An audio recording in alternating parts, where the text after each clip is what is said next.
Vous aussi, vous avez déjà remarqué qu'il y a un problème avec la façon dont les villes africaines sont représentées dans la pop culture aujourd'hui. Je veux dire, dans les univers afrofuturistes.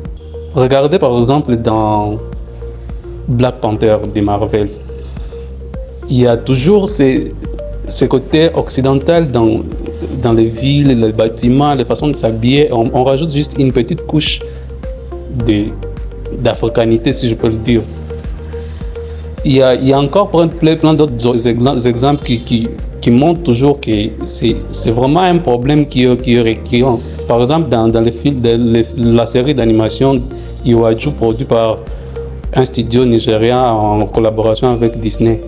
C'est censé représenter une ville dans Lagos dans le futur, mais quand vous regardez, c'est toujours une ville inspirée des villes occidentales, mais on rajoute juste quelques motifs, quelques couleurs qui font africains.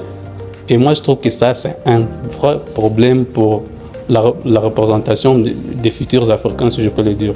C'est la raison pour laquelle nous, chez Vicali, on a proposé de créer un univers qui vient vraiment casser les codes.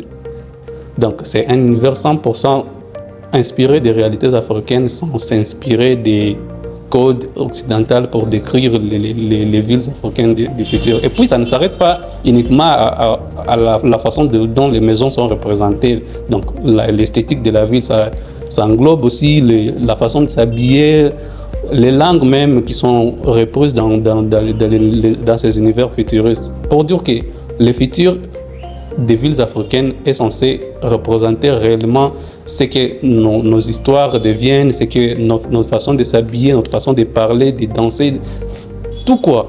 Donc, si vous n'avez pas encore visité notre univers, vous pouvez découvrir ça sur Okimianjo. Tapez juste compte.vicali.com et allez découvrir cet univers que nous sommes en train de construire avec vous.